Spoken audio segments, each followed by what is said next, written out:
Welcome, welcome, welcome. Thank you for coming to Chronic Combat Conversations, our year in review podcast where we're going to look at our best bets, our worst bets, and we're going to go through our nominations for the awards. Knockout of the year, fighter of the year, fight of the year, all the good awards. We're going to go through each and every one and each and every card. So make sure you like, subscribe, share, and, Happy New Year and, Merry Christmas, Happy Holidays to everybody. So, TB, what do you got to say? Everybody, Guru Scout and MMA bringing us in hot. TB here with you too. We are live together in person doing a special Friday night show. Stay tuned as we talked about doing the nominees tonight for our big award show coming up this Wednesday, getting us prepared to head into the new year.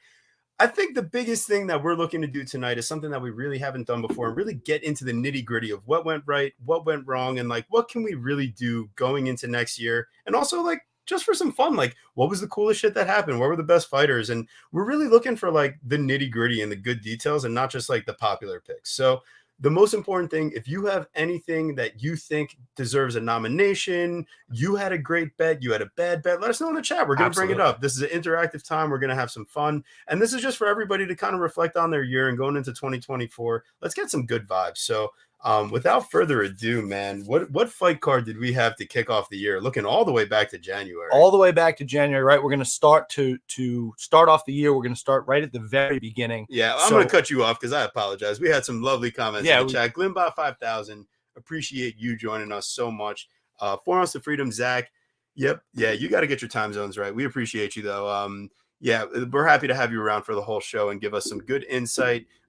What is up, my friends? From James Kendrick, one of the Protect Your Neck podcast crew. We appreciate you guys so much for joining us week after week after we made our appearances on the Protect Your Neck show.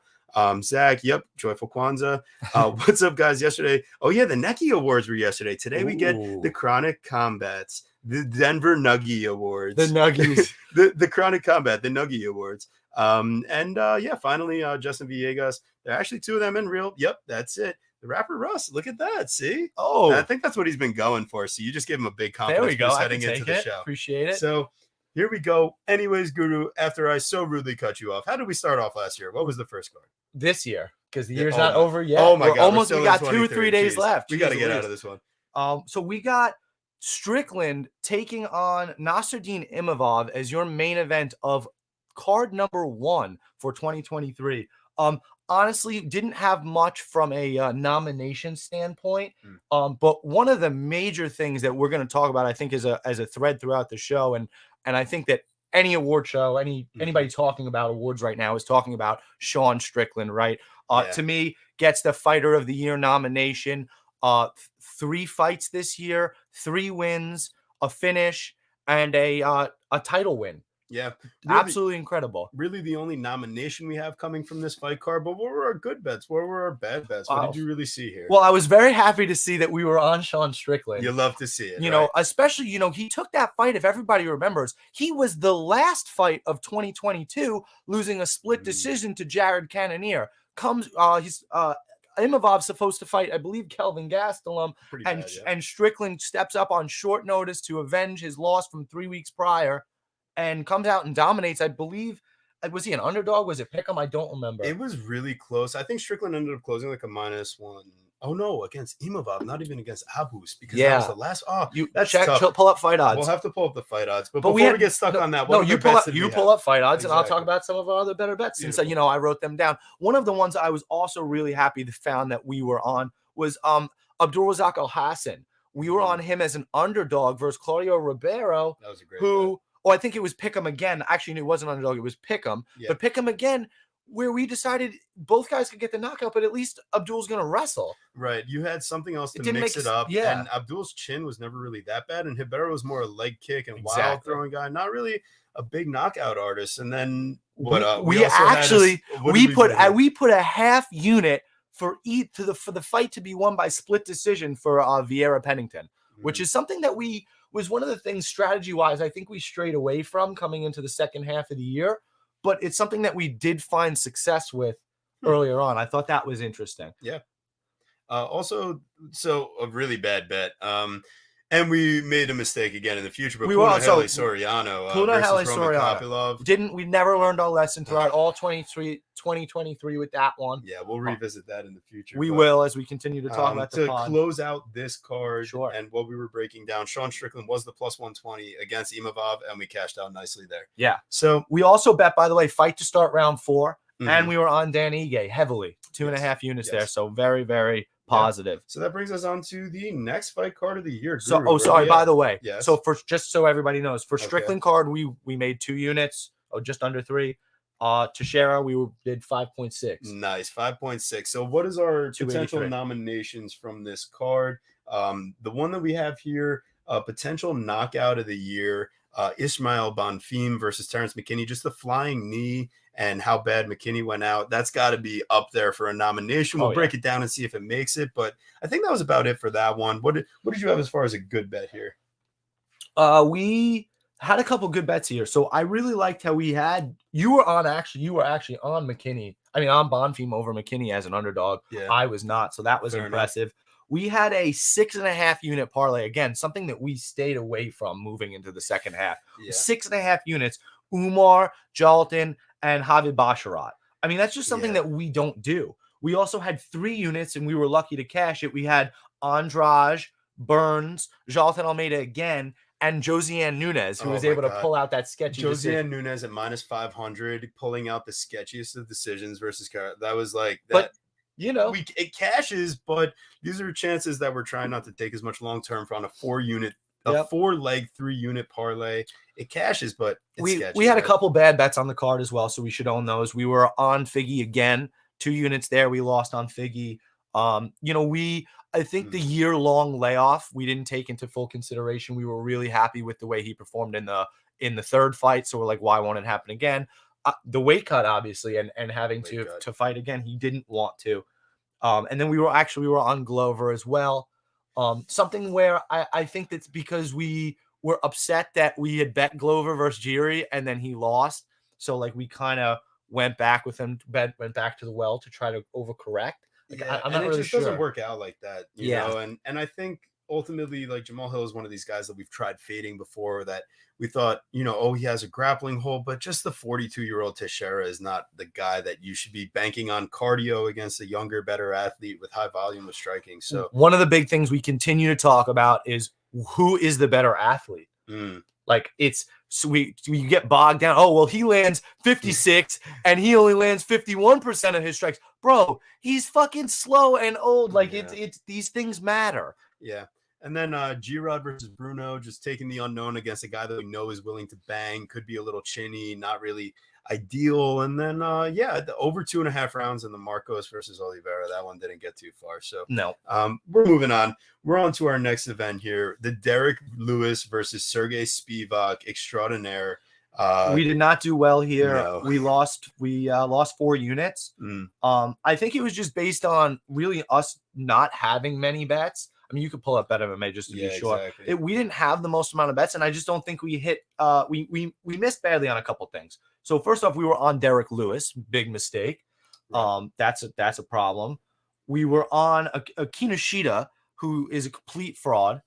And we also were lost on Jekka versus Jubilee.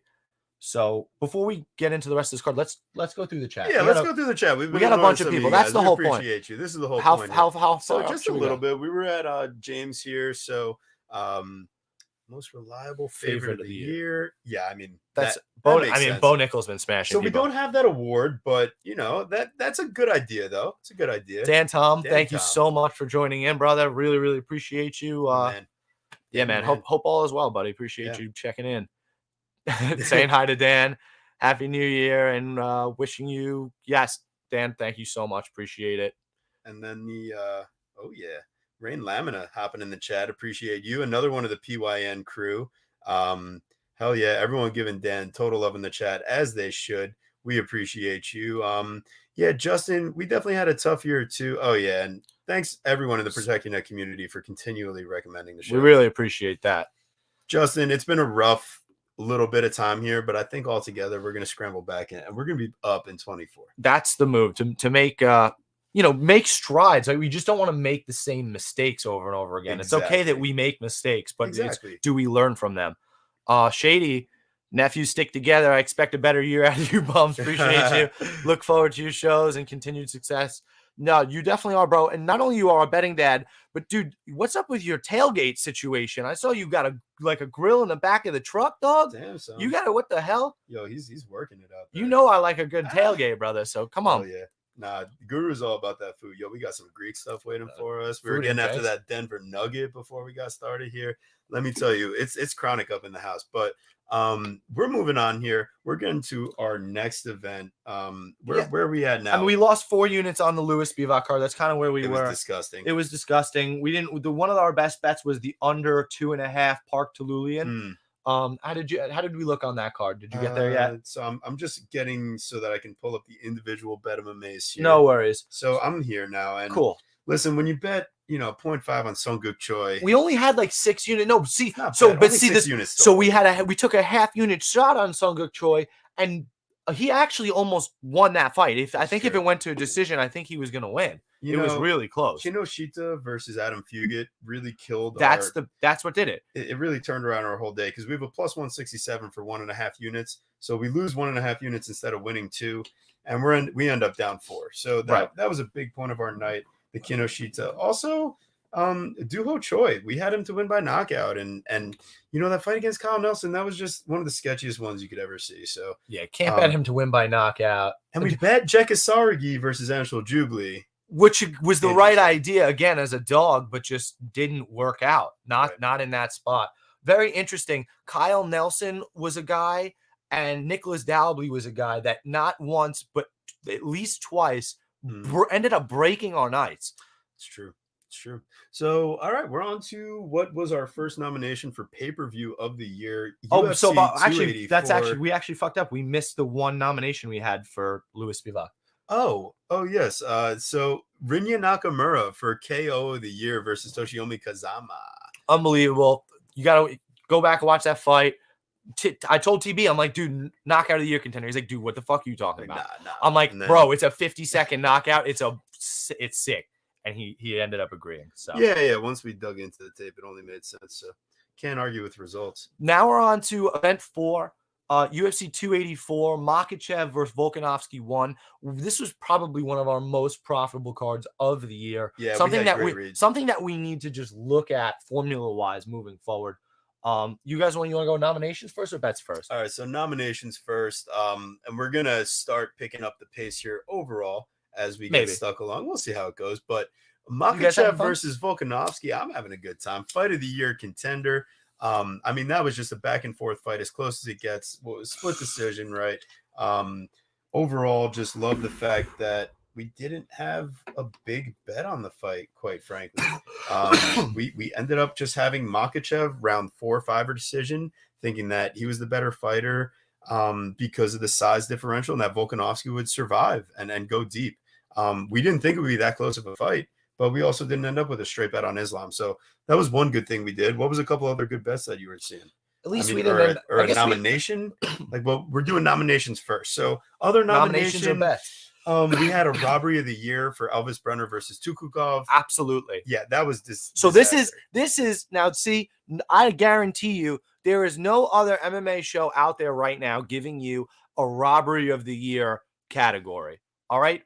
Here at Chronic Combat Conversations, we are unique, we are individuals, and we do whatever the fuck we want. That's why we have our own damn show. So, robbery of the year contender, Elvis Brenner Tukukov. Absolutely don't think that Brenner won that fight, and I've rewatched it a couple times for different tape and emotion removed from it, and he didn't win. Right, I'll give him the benefit of having a good debut on short notice and surviving the distance against a tough matchup. But I mean, quite frankly, come on, that was probably 29-28 Tukugov. I don't know. Perth judges were on some crack. But and I think we still, from a betting standpoint, still want to learn that you don't want to lay heavy chalk on people you don't expect to get a finish. Did we expect Zabara Tukugov to get a finish? Not necessarily. So why are you laying -4, -5, -600? Doesn't make sense. So here's something that we do need to look at is there are some people where it's just The matchup and the fighter are just so perfect. You have Loma Lukbunmi versus Elise Reed, and you Great have matchup. Jack Jenkins versus Don Shanis on like a couple days So notice. see, that's the thing. So we had a 7. This is something we didn't do second Yeah. half of the year at Yeah, all. We had a exactly. 7.5 unit tracked parlay on Loma and Jenkins. And I ended up basically fading Jenkins in his next fight, Right. but But it's the against Chepe. matchup. But it's the matchup. Yeah. And he ended up not even looking great in that fight. But he Well, did win. I mean, he turned it around. He It, did. it, it started off slow, but by the end of it, it's a clear unanimous It was decision. enough for me to fade him against Chepe. Also, so the other sketchy parlay we have is a Jimmy Crute and Yair Rodriguez. But we get lucky that it goes to a draw for Jimmy Crute pushing on that leg. Similarly, we had a Tukugov in a 5-unit parlay. Disgusting. So that was our one of our losing bets. That was our only big losing bet. But you continue on down. Jack Della versus Randy Brown. Under 2.5 rounds, just straight up. 3 That units. was minus 145. We win 2 units on that. That's easy, 1, 2, we bet 3. Della I'm just saying Maddalena what we round bet. 1 or 2 plus 100. What? Della Maddalena round 1 or 2 plus 100. Right. That's a great bet. Yeah. Again, because that was a time that sometimes we try to avoid doing that. This was Yeah. a time that we doubled down on that. Not only were we on the under 2.5, we had it both sides, but then we took it a step further and went on the side that we wanted and took a favorite and made him plus money. Well, I also appreciate we didn't parlay Tyson Pedro. We instead took him round 1 or 2 for a half unit separate from everything. And even though Modest Bukaki ends up winning the fight, it's a bad bet, but at the same idea, we kept him out of parlays. So I don't think it was that bad off of the process. Right. And if Pedro was going to win, it was going to be round 1 or 2. And we won 11 units on the night, mind you, and we lost it, and we still lost a 5-unit parlay because it took a golf.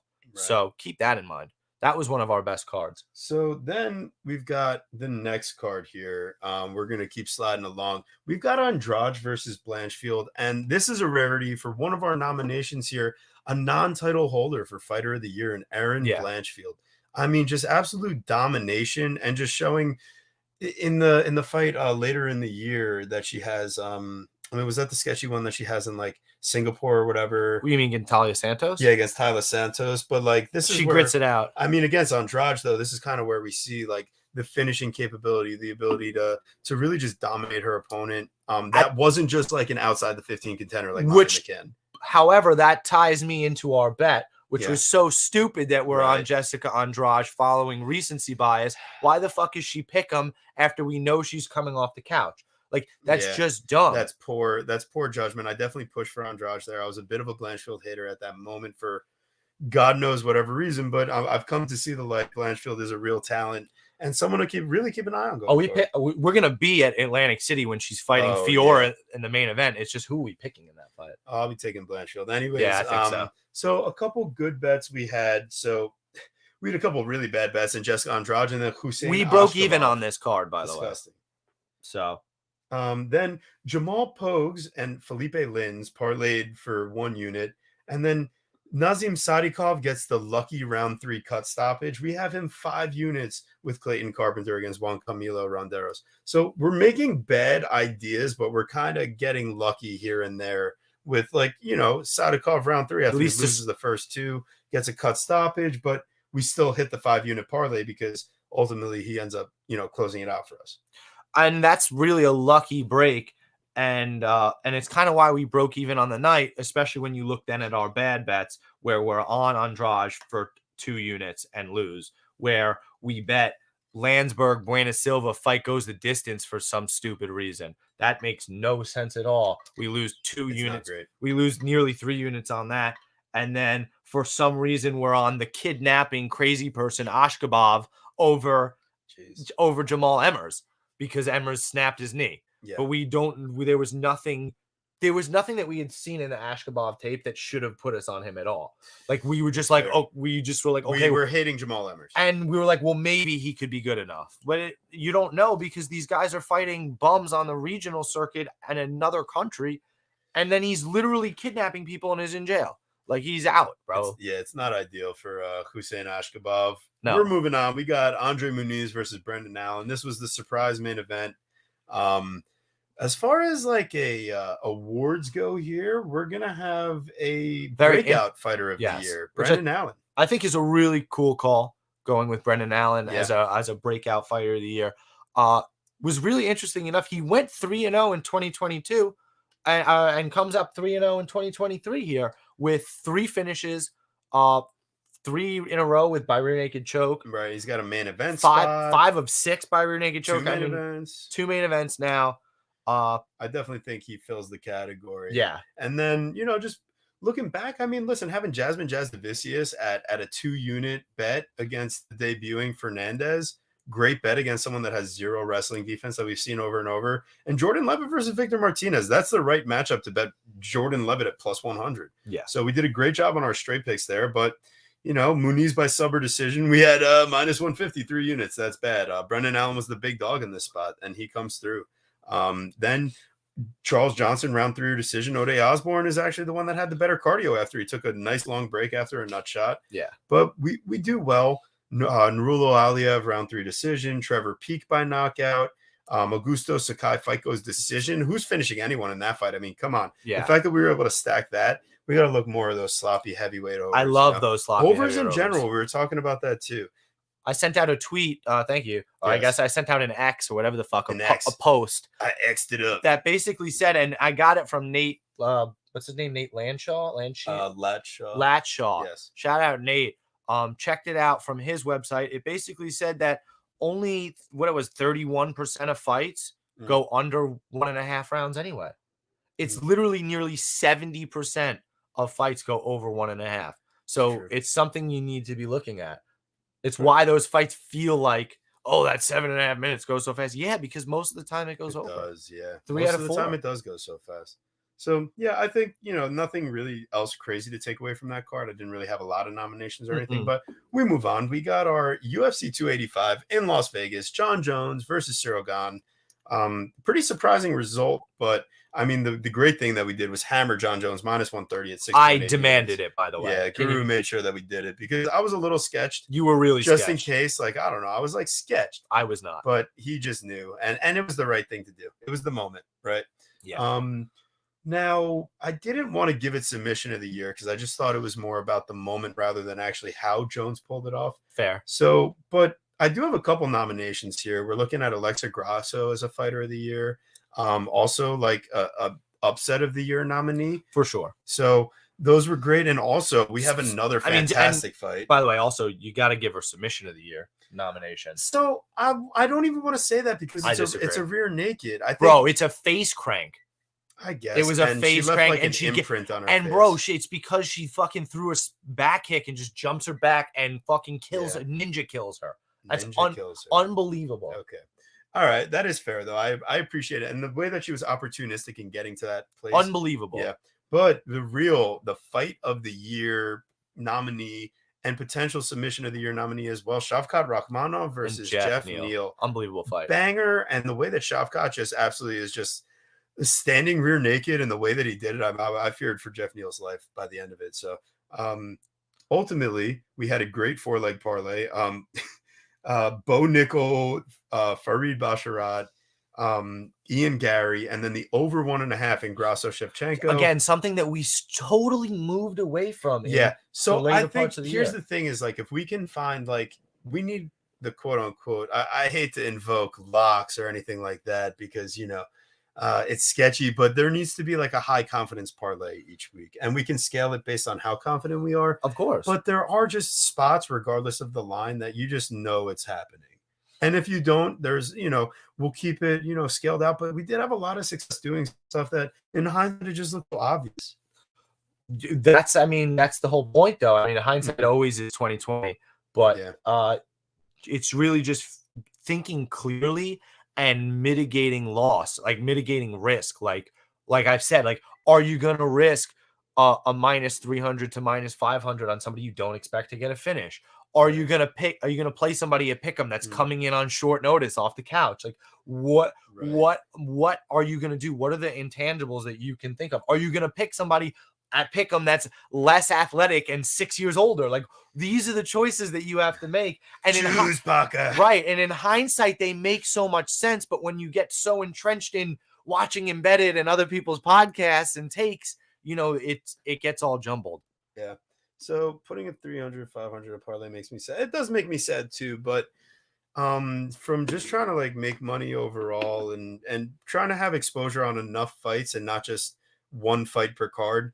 I think you do have to invoke some parlays that you feel a little gross about because sometimes they're just gonna go. And then real quick before we move on to the next one, what is a breakout fighter of the year? So in my mind, it's someone that wasn't necessarily like 100% on the radar for Right. like the average casual fan, but Absolutely. now is like not a household name, but like they're Moving- getting co-mains, main events, main card spots, like people that clearly somebody who's somebody who's clearly taken a step up in their level, somebody who is has birthed, right? Think about like a star itself, like it's blooming. Somebody like Brendan Allen's career is absolutely blooming. Somebody like Aaron Blanchfield's career is blooming right now. I mean, these are people that if they were up for a contract negotiation, the UFC's not letting them go. Let's just be honest. I mean, UFC does whatever the fuck they want anyway. That's but you know, but come on, we're trying to dig into that fairy tale a little bit, right? No, so these are people that have real potential. Thank you. That's a great example. He's an excellent breakout fight of the year as well. I mean, think about somebody like Diego Lopes. Nobody knew who he was coming into fight. I mean, if you were a real fan, you knew Lopes coming in, but otherwise, you didn't know who Lopes was coming in on short notice. Guru Azamat Murzakan, maybe me. Definitely you, not me. Yeah, it's definitely not this guy. All right, fair enough. No, I've gotten Andrei Arlovsky. Azamat Murzakan. We're gonna move on to Jan versus Dvalishvili. That's like a roast, I think. Nah, I mean, come on, he knocks people out. Is he handsome though? I don't know. Oh, me? Oh, nice. Yeah, I'll take it. Who cares? He's like a little balding, but I know I'm not like. I don't have like the pure like all the way, but you know, you got a good hairline. I got a nice like thick head of hair though. More than your brothers. Yeah, that's fair. All right. So, anyways, before I get roasted back home, we got our next fight card. We got Piotr Jan versus Merab the Machine Dvalishvili, which takes us to one of our worst bets of the year. Oh my god, it was terrible. We loved Peter Jan, and I don't like he was mentally broken, and then like we're like, again, this is like, oh, athletic takedown defense is gonna be enough. No, dog. Relentless pace is the winner always. If you fucking can outpace somebody, it doesn't matter. Right. That's true. And really, that's kind of it. So think about why we took Pantoja. Right. You're gonna outpace, out volume. You're gonna where there's mistakes made, pace will make up for it. That's true. That's true. And if you have the chin to back it up, why not? Right. And Merab's a fucking dog. Yeah. So we lost 6.8 units on this card. One of our worst. Yeah, it was bad. But we had 3 units Jan 4-5 decision and 1 unit Jan inside the distance. Not ideal, but we had 5 units on SD Dumas beating line movement, but damn, one of my best plays of the year by far. Making his debut, not short notice, but just Josh Fremd had at least been there before, had a disappointing debut after we picked him heavy against Tresean Gore. Because I was on vacation. Choked out disgustingly. And then we're just like, all right, well, SD Dumas is going to absolutely mutilate Josh Fremd. Then we realized Josh Fremd's like 4 inches taller. SD Dumas was just smoking blunts all fighting and legit just had no gas or heart to make it past round 1. And he gets dropped. He gets choked out. Disgusting. But as far as like some nominations, I would say like Davey Grant, like comeback fight of the year. Absolutely. Just that crazy last second submission. Also reverse triangle choke. So it's submission of the year. So to be clear, it's a comeback performance. I'm going to call it comeback performance. Okay, I like the word performance. Comeback performance of the year. So that's basically, by definition, you're not winning the fight. It's not going your way. Right. And you turn it around and win. And not by bullshit, you know, like you win the fucking fight. So performance of the year, comeback performance of the year, Davey Grant nomination. And submission of the year too. That reverse triangle. Unbelievable. And at the time, he puts him out, right? Or he makes him tap, and that's Rafael Assunção, like a high-level black belt. So that was just impressive overall. We had 1.4 units on Davey Grant, like a terrible bet, but it cashed. And Carlson Harris and Bruno Silva parlay, that worked out nicely for us. Yep. Same thing, Carl Williams. We had a 3-unit play on Carl Williams was the one of our better plays. Also, this guy loved Romanov. I knew it was sketchy, but we had 1 unit on Romanov against Alex Volkov. Oof, and I just cracked up and was dying when I saw the results. That was so bad. So that was great, but we're gonna keep sliding along. We're at UFC 286, UFC London. This card wasn't actually that good. I really don't think so, right? No, it didn't get we haven't even gotten to our like card of the year type nominations yet, because we have a non-pay-per-view, award for the year and a pay-per-view. But quite frankly, we're gonna This was save not. those kind of more Of digressions course, for I our just want Wednesday to show, but want to bring up the fact that the they award do simply exist. exists. They exist. So here we had Ludovic Klein. He survives and somehow gets a draw against Jay Herbert or a no contest, so it voids. But we still had 3 units on Casey O'Neill versus Jennifer Maia. Terrible. So, you hate to get diabetes like that. Again, that's another one of those bad fights. Like, why are we taking a fighter coming off of major reconstructive knee surgery, fighting a top 5 opponent who's unbelievably beefy, physical, and tough to take down? Yeah, not great. Lerone Murphy Santos fight goes decision. That was a good bet. That's also candidate for robbery of the year. Lerone Murphy versus Gabriel Santos. Yes, another robbery. Santos probably should have won that one, but no, definitely. He absolutely go rewatch the fight. It's fucking clear. He wins 2 rounds. And go check MMA decisions, by the way. Okay. All right. Well, so then we had Dolidze decision equals no action against Marvin Vettori. That was actually smart, the idea of it, because the only way Roman would win would be by knockout. And he didn't. So, it gets nullified. Having the Vettori and Dolidze scorecards equals no action. It was voided. Oh, getting a voided bet. Yeah, whatever. So I was just saying we had 2.5 units on it, but just looking back at things we were thinking about, it made sense. Gunnar Nelson by submission against Barberena. That was the freest plus 115 we've ever bet. And we had Juliana Miller versus one of our comeback fighters of the year, Veronica Hardy. Yeah. She ends up getting a nice decision win against Juliana Miller. I mean, coming off of the 3-year layoff, concussions. We had no idea what she would look like training with Dan Hardy. And next thing you know, here she is. We'll talk about her other matchup coming up. 2-0 as big underdogs in both matchups.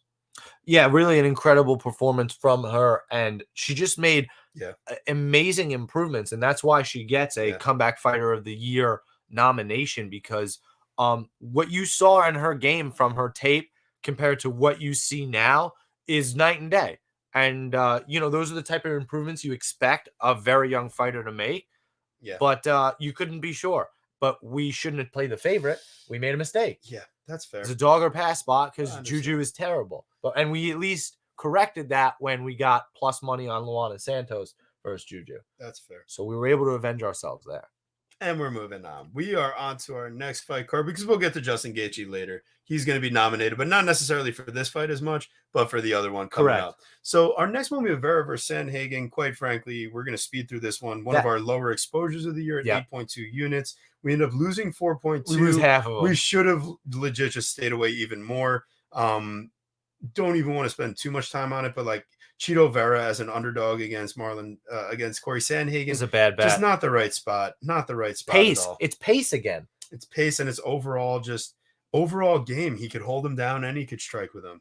So it just didn't make sense. It was a bad bet. We were on Parsons. That's a bad bet. We were on Lingo. We were on Peterson versus Lucas Alexander when he was going to retire.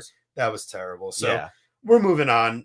We just made some really bad decisions on that fight card, and I think we'll see. So we'll move on. Next up, we had UFC 287 in Miami.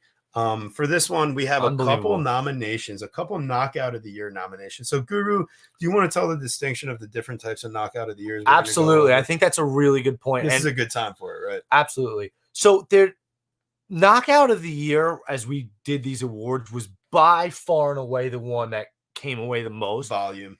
Just so many knockouts. So we decided that we're going to have two categories of knockout of the year. One of which is going to be based on significance, right? What, like the moment itself, what it meant to the fighter, the situation behind it. Generally speaking, that's going to be like, for example, on this 287 card, Israel Adesanya's knockout of Alex Pereira gets the significance version of this significance award. And knocked out dead version. I mean, he's knocked out dead. I mean, you're asking me to give you the distinctions between them. He's going to get a nomination in both of these categories now. Well, that's fair, but it's just I actually thought it was probably a bigger moment than it was the knockout. So to me, this is the whole distinction of the award. It's the moment he wins the title. It's huge revenge. why it's not Yeah, the other that's fair. cool knockout, I'm going to give you 2 reasons, or maybe at least the biggest one is I'm going to give you 2. Number 1, it's just 2 fucking right hooks. He was the quicker shot. And number 2, it's because of the weight cut. The dude's cutting to 185. Do you see him at 205? He's like still kind of like low key struggling to make 205 because he's so muscular. He got knocked out because of the weight cut. Is he still a decisionator? I'm sorry. So That's no, fair. it's not as cool as a fucking spinning wheel kick from Amanda Hebos or whatever. That's never going to win an award, but at least it deserves more a level of recognition that an Israel Adesanya knockout takes away from it, which is why I'm making this distinction. So do I think that there's 3 categories of knockouts because we have Jesus enough nominations. Christ. So the third one, so you just went over the 2. One is the moment. One is how Significance. cool it was. Yes. Like from how cool the technique was. And the third is how sleep you is are. how sleep their opponent No. was. Because I don't think it needs to. I don't think you need a third one. Is that not what the Toshiomi Kazama and Rinya Nakamura one was? I mean, we could just do like Nap of the Year award. All right, fair enough. So, anyways, now that we're done with the distinctions, you got Rob Font, Adrian Yanez as one of the Knockout of the Year nominees for how cool it was, right? Not based on significance, because it exactly. wasn't that significant in terms of like for a title or something, but how fucking cool it was. Rob Font is an underdog. The way that Yanez is throwing and gets fucking clipped and goes to sleep, like incredible. Yeah. So deserves its own nomination and to be talked about. So that'll bring us on to our good bets and bad bets for this card. We lost 1.6 units. We actually had minimal exposure for a pay-per-view at 9.65 total units. I would say our best bet was our biggest bet, Gilbert Burns versus Jorge Masvidal. Fight goes the distance, 2.5 units. I was heavy on that. Yeah. And then fight doesn't go the decision for Alex Pereira and Israel Adesanya, 1.3 units to win 1. We did well overall on that. We did terrible on our money lines. We had Michelle Watterson, who got robbed against Luana Pinheiro. That's a robbery of the year candidate. Oh, yeah, I forgot. I'm writing that down. I didn't even write that down. Was that I don't even remember. It's a robbery, bro, and that's why we faded Pinheiro so hard in her next match. That's true. I forgot that. Yeah, that was one that was not on the list. So this is the great part. If you guys got something good, it's gonna get added to my list. So don't be shy. We need help. Look at us. You know what we're doing all show. We barely know where we are. He's having happy dads. We're ripping the Denver Nuggets, and we're just having a good time. Yeah, we want the feedback. But give it to us. Yeah, give it to me. But we're gonna move on. We're going on to our next fight card. We got Max Holloway versus Arnold Allen. We bounce back though. Listen, this is something about us. Even though it's how difficult it is to still break even in sports track. We bounce back. We give it up. We win it. We're in our money. We give the money back. We're hungry for the money. We win it. We're rich on our money. We give it back. Yeah. We're gonna try to change that moving forward. So we, after losing, what is that? 2 events in a row, 3 events in a row, 4 events in a row. After losing 4 events in a row, we come back here for a 4-unit win. Yeah, we needed to dig deep, and our biggest bet of the day, 8.25 units on Max Holloway. Dropping legitimately, so the units, if you follow Chronic Combat, $20 a unit. Listen, we're not rich. We're here having fun. We're gambling responsibly. Your unit size should be your unit size. If you bet 1,000, if you bet 100, if you bet $1, if you bet $20. Chronic Combat, our unit size to follow is $20. We had $160 legit straight up on Max Holloway money line. Yeah. That's how you have to look at it. So, Daniel Zellhuber versus Lando Venata, another solid bet. Denise Gomes versus Bruno Brazil, another solid bet. But then you have like Aaron Phillips versus Gaston Bolaños. So it's like, why would you even put any money on? We took a half unit, but no, there's no reason. There's no need. And then Lucy Pudilova with the robbery of the year against Jocelyn Edwards. Just absolutely disgusting. Absolute robbery of the year candidate. One of the most egregious ones. I mean, she's on top of her, man, the whole time. True. She's on her ass, controlling her. She's gonna come on that ass. She's coming on that ass. All right. Anyways, but we had someone wins by split or majority decision for a quarter unit, and that was hot. And we made some mistakes. We were on Billy Q unofficially, right, which cost us some money. We lost 3 units on a Jacoby Nicolau parlay, and both of them lost. That which was is terrible. And we never learned our lesson about Jacoby. But we did pick Royval quarter unit knockout plus 950 because we knew that was the hedge the other way. So that gets us back like 2.5 at plus 950. That won us 2.37 units back. like doing that to hedge out the 3-unit parlay, that was actually one of the smarter things that we did. So, all right, Matt, let's see. Happy Friday. Happy Friday to you, sir.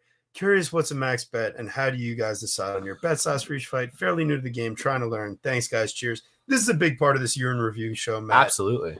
We're trying to come up with a better system for 2024.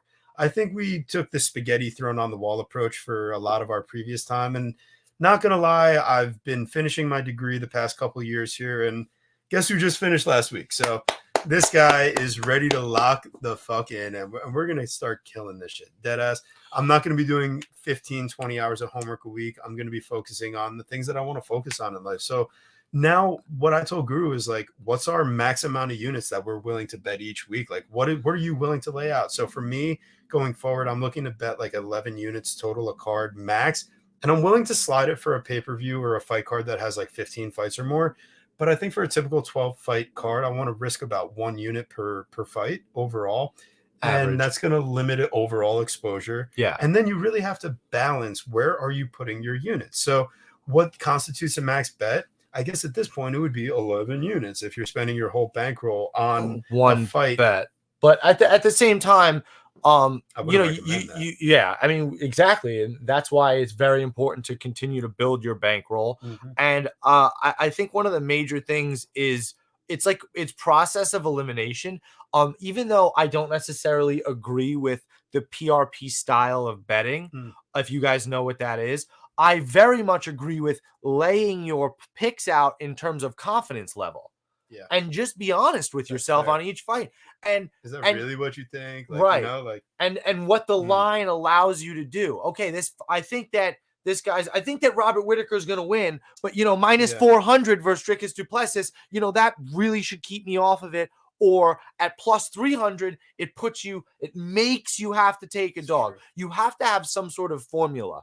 And when you're willing to play Robert Whittaker at minus 400, or you're like, oh, I'll play a prop. Guess what's baked into that prop line? The money line. Yeah. That's how that shit works. So you have to learn when the market prices you out of it, or when, okay, I can't play Israel Adesanya minus 600. Or on the podcast we go, Sean Strickland shouldn't be plus 500 to anybody on planet Earth. But anyway, we're going to go with Izzy, and here's our plays on Izzy. No, that's not how it works. So we're trying to learn. We're not professional gamblers. We're not even pro MMA anything. We're just fans that love this and love talking fights and, want to beat down the bookies. Yeah, quite frankly, I mean, if you look at Chronic Combat over time overall, like last year where we were down 0.3 units total overall. That's break even. We bet like 1,000 units or something total on our bet MMA, and we were like break even. The year before that, we were down like 10 units. The year before that, we were up like 6.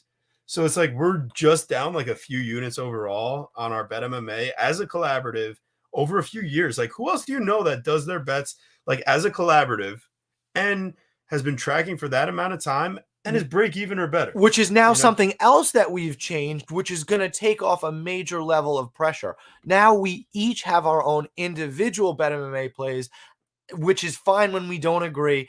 And Chronic Combat will have all the plays that we come to a consensus on. Yes. And that makes sense. Yes. And I think for a while, we would leave stuff off if one guy felt good about something, if we were on opposite sides. Now it's like you can show what your individual record is. And definitely don't look at Bet MMA because I think Guru's smoking me right now. But look out for 24, baby. And I would say more important than Bet MMA, if I'm just being completely honest. Be frank.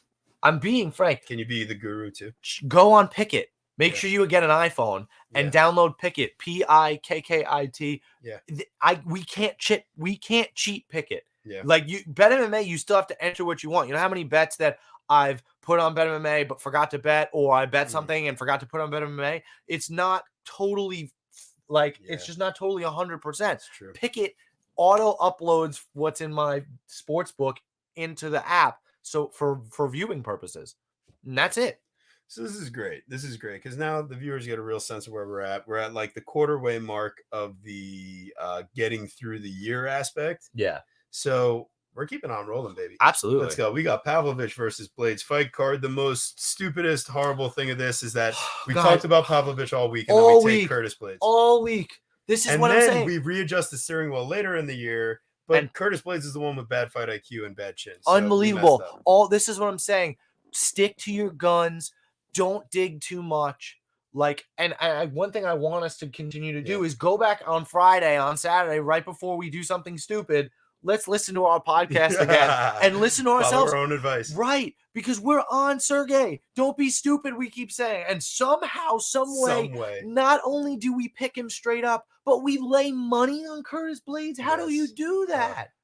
It's legitimately terrible. Makes no sense. Matt, really appreciate you. If you guys haven't already, Matt, you might have already been a viewer and a subscriber of the show, but this is what we're here for. We're just here to have a good time, break it down. And if you haven't, please subscribe, please like. It helps out so much. And, the super chats exist, joining the channel, whatever exists. But, like, at the end of the day, we're here to do this for free and just give you guys, like, the best analysis possible. So, basically, Pavlovich versus Blades, listen, it was what it was. I was away for that one, so it made it a little more difficult to like really dig in on a couple things, and we kept it light. We had 7 units out, so we're gonna go. Did we have any nominees there? So we didn't have. No, we're moving on. Well, one thing worth talking about maybe is a comeback performance of the year. Okay, possibly Brady Heistand over Bakary. Yeah. Right, he finishes him in round 3. He's going to lose that fight. That was our one nomination, was the comeback performance for Brady versus Bakary, which I thought again was unbelievable. He's going to lose that fight, and not only does he, and because he's not only going to lose the fight, but he's going to lose the fight by decision if he needs a finish, and he gets it right at the end of the 3rd round. Yeah. Maybe why it doesn't win is because Bakary gives up like a little bitch, but it is what it is. Not ideal. But our next one here, we got our Song versus Simone fight card. I'm going to give you a bad bet and an award all in one. We've got Ricky Simone as a 3-unit bet. That was bad against Song Yadong because he's a breakout fighter of the year. Yeah. If you can't, Ricky Simone was not well-rounded enough to win that fight. If he was a good enough wrestler against most people, but not Song Yadong. So, he's certainly not a good enough striker as Song Yadong beat the shit out of him. Yeah, exactly. So that was a bad bet and an award nomination, but otherwise 2 main events for Song Yadong. Yeah. You think they're pushing him? I would think so. That's a breakout to me. So we had 12 units out. We profited 4 units on that card. Marcus McGee was a great bet against Journey Excellent. On short notice. We also had a few other good ones, but quite frankly, the other thing is that Martin Budai versus Jay Collier, round 3 decision. That was great. Fight goes the distance for Cortez Acosta versus Rogerio de Lima. That was also great.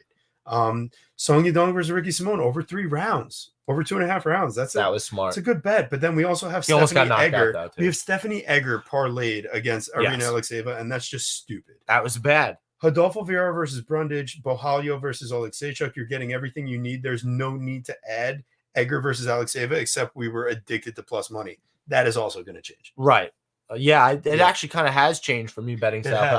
I've been willing to lay minus 130. I'm certainly not laying minus 200, but like minus 130, you can. I'll find a way to lay. Yeah, quite frankly, I think what I'm learning is if you have the right matchup and you think there's an edge, minus 400 can still be good. So it's all that. See, that right there, that's the fucking point. It's the betting edge. If you can have a minus, you'll hear somebody like Lucrative talk about it. You can have a minus 800.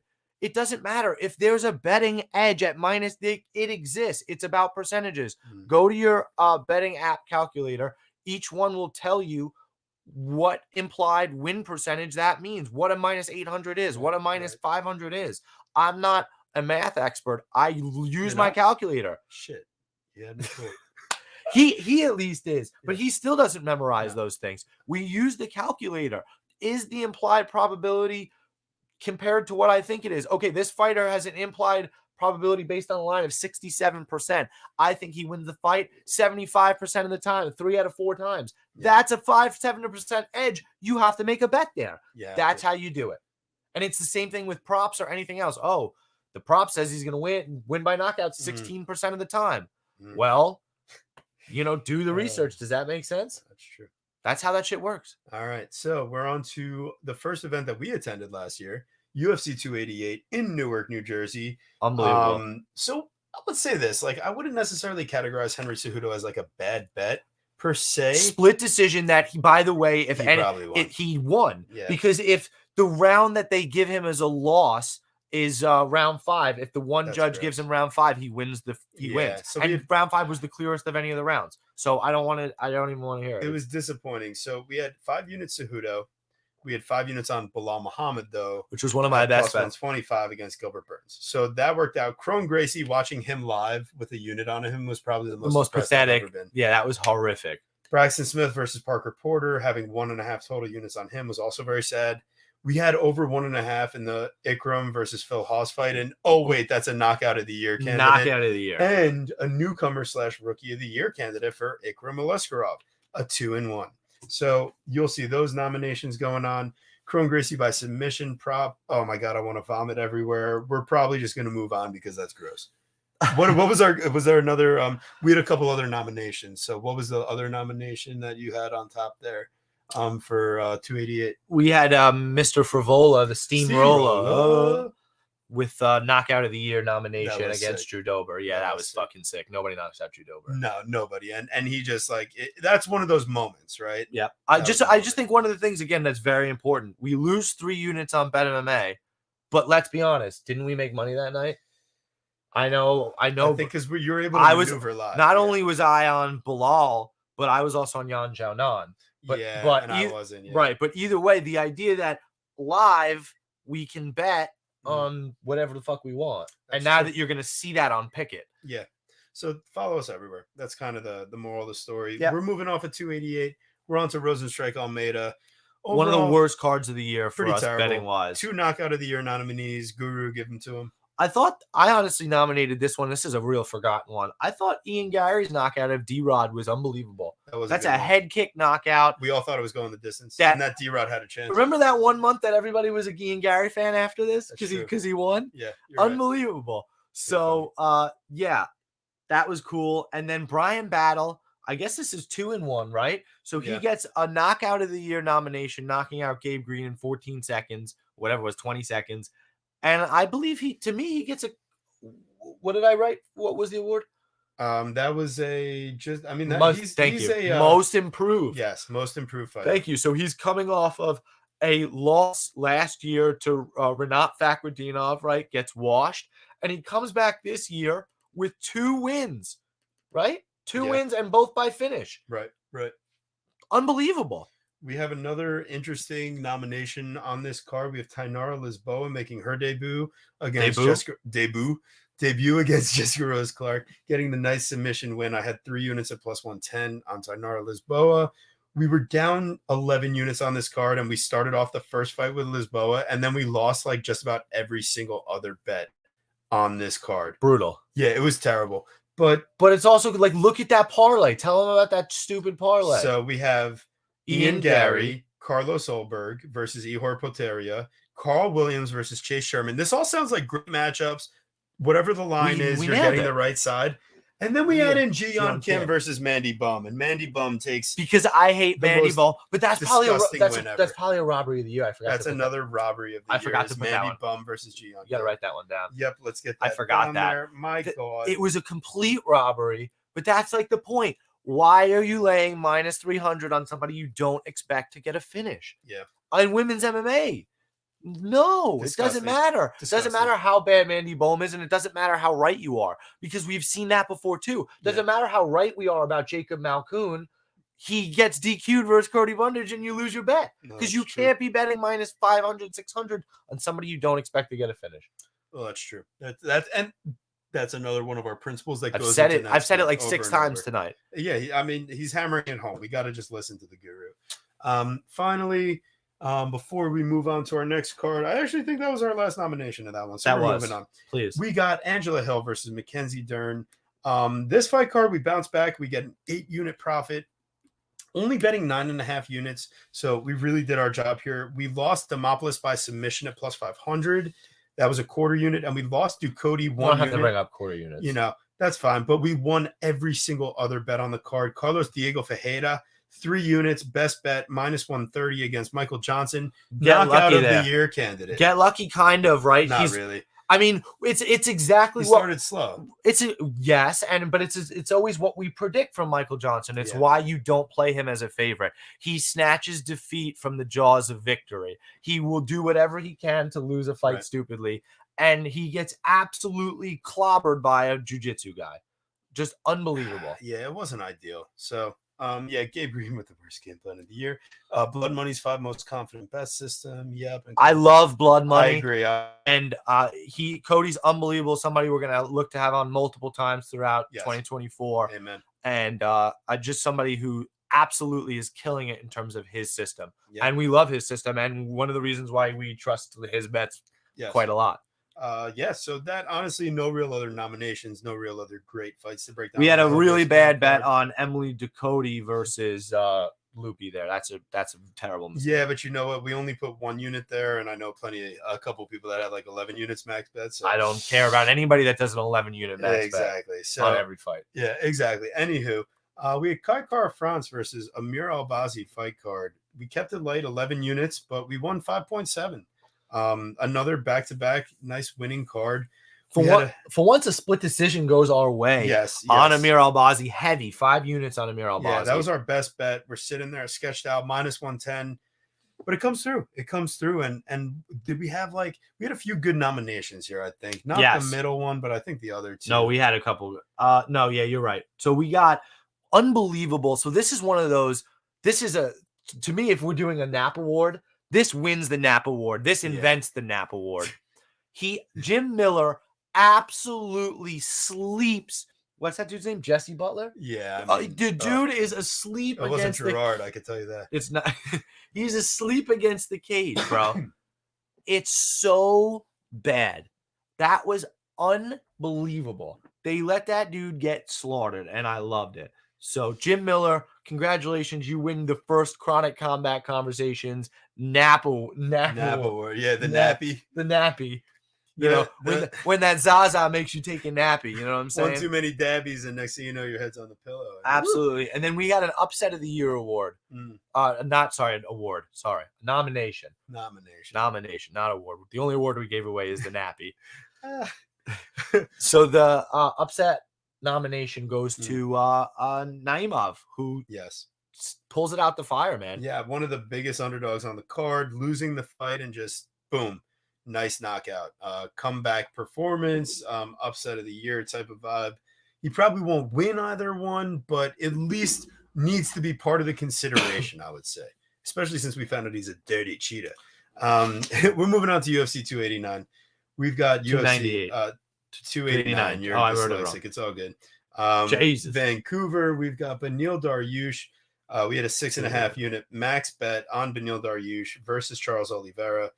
Not ideal. However, the whole rest of the card we did well enough to only we went up 0.02. Why? See, this is what I'm saying. Why were we mad? 6.5 units. Why were we so heavy? Because we thought he was gonna out jiu-jitsu him. We're gonna out wrestle him and then out he just wrestle gets the jiu-jitsu. knocked out. Right. It's so bad. Not ideal. So I didn't understand. Don't understand it. Who's the more getting out early? Who's the more athletic guy? Yeah, Charles. Who's the more explosive? Charles. Like what? Why are we taking the favorite in that spot? Makes no sense. Charles was plus 130. He was being disrespected. However, we did get Steve Urseg at plus 350 before the line Yes, moved, we did. Thanks to this. The Astro boy. That was a great one. We had Blake Builder versus Kyle Nelson. Kyle Nelson, he's a comeback fighter of the year. Comeback fighter. No. Because he had like 2 or 3 wins. He got knocked out in the past. Fuck him. What he had the Duho Choi fight where he had the draw and then he had I don't know. It was bad, but I would think it's a nomination. Between him and Nicholas Dalby, old men that are fucking winning and showing against out. Young guys that are supposed to be doing all right, but ultimately I think neither happens. But we did have Dan Ige parlayed against Nate Landwehr along with Amanda Nunes against Irini Aldana. That was a good bet. Yeah, that's a good absolutely. Bet. So yeah, I mean, other than that, did we have any other nominations? Listen, worth mentioning that you refused to nominate. Yeah, I refused to nominate. Was the Zahabi knockout of Arichi Lang? I thought that was sick, but I know Arichi Lang sucks, and so does Zahabi. So who cares? So we're moving on. We got our next fight card to get into: Marvin Vittori versus Jared Cannonier. We had a few good bets on this one. 13.3 units out. We came back with 3.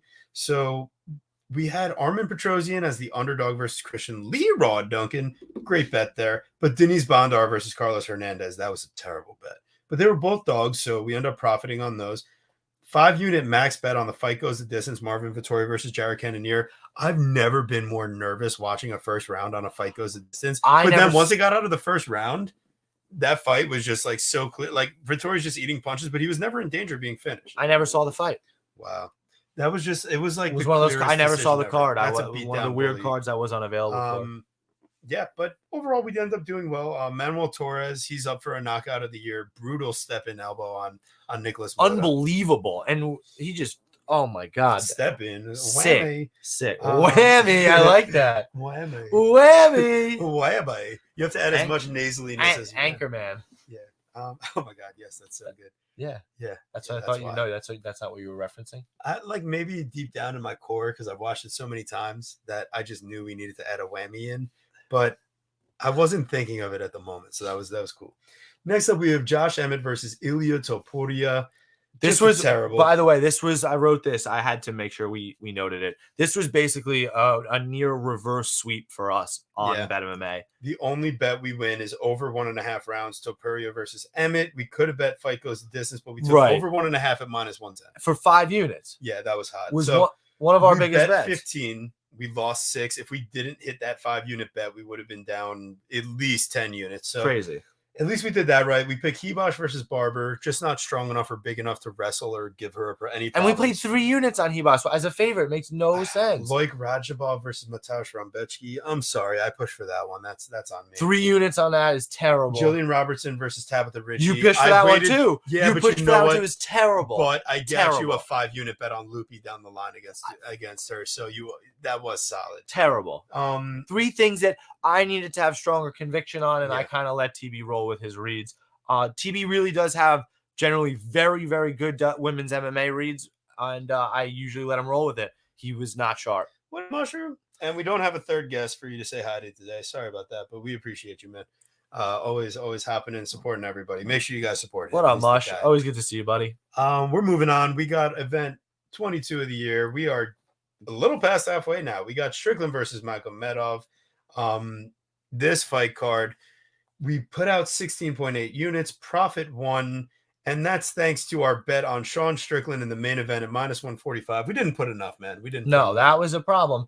And it was ridiculous because he killed him. It wasn't even close. But we did have 5 units on Demiraz Magulov versus Grant Dawson. We had Grant Dawson +110.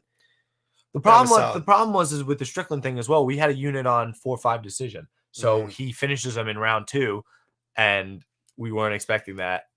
I'm also proud of the fact that I picked Luana Carolina versus Ivana Petrovic at +186. That's a great That pick. was sick. Yeah, we did. What we did do is take Kevin Lee versus Renat Fakhretdinov, which was so stupid. That's bad. Is he also a breakout of the year guy? No, he had that draw. A draw versus Alessi DeSanskos. Yeah, screw that. So anyway, Sean Strickland continues his fighter of the year run.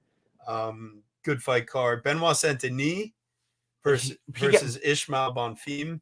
So this is an upset of the year, probably, potentially. +300. Not really, not enough. But what he does get, he's getting, to me, and I'm nominating him specifically. Yes, he gets breakout fighter of the year nomination. Yep. 3 wins. Yeah. 3 finishes. Yeah. Top 15. All anyone can top ever 10. talk about is who's fighting him? Dos Santos. Who wants to fight BDS? Not me. Nobody. It's BSD, by the way. I'm sorry, BSD. But it's okay. Flick your ear. Yeah, whatever. So yeah, watch what happens if he does that. So you'll see your first scrappling session live on Chronic Combat. You will not. No, I wouldn't, because there's too many things to knock down. You're too smart. But we also got the Nursultan knockout. Nursultan by KO was like +600 or some shit. How we didn't find our way onto that. By the way, where is that guy? I would love to see him fight again. Yeah, where's Ruzaboyev? And then Elves Brenner gets the not really KO of the year versus Guram, but maybe upset of the year. What was he? Guram was -600. Yeah, so he was up there for one of the upsets of the year, was he? No. Oh yeah, he was. There he was. Yeah, boom, up there. So was Naimov and all that. So yeah, pretty solid, just overall performance from him. So we're moving on. Quite frankly, the next fight card, UFC 290, one of the pay-per-views of the year, without a doubt. Without a doubt. I like that we had Alexandre Pantoja. He was one of our best One of my bets. favorite bets of the year. One of the best ones we've had, but we didn't have enough So on it at rewarding. plus 170. So rewarding. Well, that's the thing. We don't lay enough on Bet MMA because this is the point of the year where we started to feel a little bit more like look at our the Bet MMA. spaghetti we threw here. There's 15 bets. This is disgusting. It's spaghetti. We're taking dart. This is a total change. We stopped with parlays and we started doing dart throws. Yeah. And we win on Pantoja where we don't play confident enough. We only play 2 units, which was fine in a split decision win, let's be honest. Right. But, that's it. We don't really win much else. And the one parlay we put down that, like, I was like, oh, fine, we could do 2 units on it. It has Yasmin Haregi getting knocked out in the first round by Khaleesi Gomes. And it just further hammers home, like, we need to chill out and really think about these parlays. Or pick the parlay piece better. Yeah, a minus 400 women's MMA fight. What are you doing? Against the person that's the better finisher and someone that we've seen drop before in Haregi. Yeah. So overall, definitely a lot of things to take away, but we're sliding on. We got Holly Holm versus Myra Buena Silva. The fact that we had a bet on Holly Holm here makes me want to off myself, but I'm not obviously, but let's just be honest. But this is something we learned, right? Okay, yes. If we look back at our other Myra Buena Silva, where we bet her to go the distance versus Lena Landsberg, it is very obvious we did not have the proper read on Buena Silva at all. Right. And we were fading her from losing to like Mara Borello or whatever the fuck and never corrected the steering wheel properly. That's true. I mean, I've had her in other fights before that, but you talked me into the Holly Holm experience. Probably. Yeah, I thought she was going to but that was the point, right? She was clinch fucking her until she gets choked out against the cage. Yeah. Oh, how fucking crazy is that? Yeah, that's true. So we go down 2 units there, but really, I mean, Chelsea Chandler versus Norma Dumont. That was also one of the funniest. That's the worst bet. That's the worst bet. Why? Like, I remember thinking Dumont, and I think you pushed Chandler. Yeah, and I'm also always liked Dumont for obvious reasons and fight reasons as well. But yeah, we're going on to Aspinall versus Tybura. This is where we kept it even lighter, 6 total units. And we actually profited 0.6. We're back on track here. We break it. That's break even. That's not back on track. We were back on track, not losing 15 units though this time. So that was solid. But what I'd say that we take away here in the Aspinall Tybura fight card was one of the underdog and submissions of the year in Julia Stoliarenko pulling off the upset versus Molly McCann, where I was laughed at. I was told friends don't let friends bet Julia Stoliarenko. Well, if she's fighting Molly McCann, we definitely do that. And yeah, so other than that, though, this card sucked. And we're moving on to the next one because we got a pay-per-view waiting.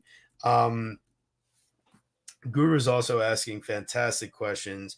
I think because of our intro, that was the biggest thing that we needed to make sure. I just hope the mic's on. Obviously it is. Everyone's hearing us the whole time. I'm just fucking JBing. Yeah, you're JBing. I thought you were going to tell me we needed to pick up the pace. But we got UFC 291 in Salt Lake City, Utah. We got a lot of nominees. We got obliterated on this card from a betting perspective. 10 units out, down 8. That's horrible. What did we do wrong? We're so busy. It's like my birthday week. What the fuck are we doing? The only thing we got right was Pereira versus Block. Oh, no, that's August. And then we had Chiesa versus Holland. That's bad. Yeah, it was horrible. Yeah, I knew that bet was losing the whole week, and I was like, I have to do it. Matthew Semmelsberger, we had him to win. He gets 2 knockdowns in the first round and then ends up JBing all over the place. So that wasn't ideal. Then we get back to some spaghetti the next week, but have success. We had a lot of nominees at UFC 291, though. What were they, Guru? We got Justin Gaethje versus Poirier. Knockout of the year. Unbelievable. Yeah. See, now that, to me, gets nominated for both. Not only is it significant because he wins the BMF belt, but that was fucking sick. And to do it to Dustin Poirier is ridiculous. Yeah, pretty crazy. Which is why he's, to me, Justin Gaethje also gets nomination for Fighter of the Year. Yeah. 2 wins and an unbelievable KO and the BMF belt, and has positioned himself to fight. To me, he is the rightful fighter to fight Islam Makhachev. I like that fight. I like that fight more than the Oliveira fight. He's just gonna get schmacked up. Of course he will. We also had Derek Lewis versus DeLima. That was just hilarious. I love Derek Lewis in that spot. I was so annoyed because I got DeLima at Pick'em minus 112, right. And I'm like, he gets to minus 250, and I'm like, this is great. At least I have CLV. But guess what? CLV tickets sit in the trash all the time, and I, feel stupid. And then we had Kopylov in over 1.5, but unfortunately Kopylov just ends Ribero's life a lot earlier than that. And Roman Kopylov is one of our breakout fighters of the year, or most improved. No, I that's should different. say. So that's This different. is different. Because This is and different. this is why. Because Kopylov is not yet a star. He Right. does not have. There's no next year 3-0, 3 finishes. He could be breakout fighter. Absolutely. Yes, That's because he's going to be fighting in the top 10 then. But this is a most improved fighter, somebody that lost in 2022, comes back with an incredible 2023. That's it. So we'll move on to the next one there. Please. We've got we threw some spaghetti, but this thing worked out nicely. This is why we started to do more of the spaghetti method. However, we had a few solid picks, like 5 best bets, and then a bunch of spaghetti looking at small props. And we hit one of our biggest dart throws ever. Now, Diego Lopez, first of all, he's one of our guys that we've talked about here. Him winning over Gavin Tucker as a -125 was a very easy bet. And we also felt good about we didn't get it on our picture, but him by submission, that was great. Right. Carlson Harris versus Jeremiah Wells. We had a unit on him at +130. That's a submission of the year candidate with the sick anaconda choke after losing. Correct. That's like a comeback fight of the year candidate too, losing the first couple rounds and getting the anaconda. Correct. So Carlson Harris, crazy stuff. We had Corey Sandhagen parlayed to Billy Quarantillo against Damon Jackson. That was 5 units. We had Tatiana Suarez parlayed to Asu Amabaya for 3.3 units. So smart. So right there, those are 2 incredibly smart, confidence level driven parlays. Yes. Specifically, look at that. We have Sandhagen and Billy Q. Yep. Highest level at 5. And then right underneath, basically locks as well, Suarez and Almabayev. So the terrible things about our spaghetti method, before we get to the best one that we hit. I mean, there's not much terrible to talk about. We hit for 10.5 units. But it's just like Sandhagen could have finished that fight 3, 4, or 5 when we had each of those rounds. Quarantillo was so close to finishing Jackson 2 or 3. But we hit the Asu Amabaya round 2 sub plus 1,200. Plus 1,200. For 1.2 profit. So that was sick. And Bahamondes was just a bad pick. Now we're on to Luque versus Dos Anjos. Guru made sure that we put this one as a nominee for non-pay-per-view card of the year. 7 straight finishes to start the card. And another nomination is going to be Damon Blackshear versus Jose Johnson for the Twista submission of the year. Not the fastest rapper, but the Twista submission. So that was pretty sick. Good bets. We rectified the ship there. We took Luana Santos as an underdog versus Juju. Yep. Love that.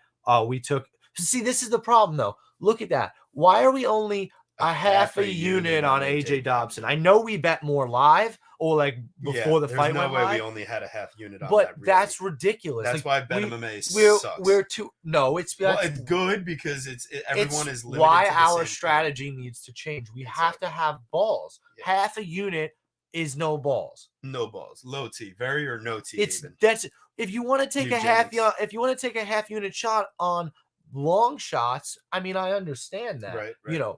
But taking a half unit on a plus 120 or whatever, when we actually think that he's got a damn good chance is not enough. Well, we're on to UFC 292 because that was all interesting to break down on that card. We laid out 8.6. We win 6.68 here. This is a great card for us. This is a great card from a confidence parlay perspective. We have an Ian Gary, Marlon Vera versus Munoz parlay. We have an Ian Gary, Weili Zhang, and the Natalia Silva parlay.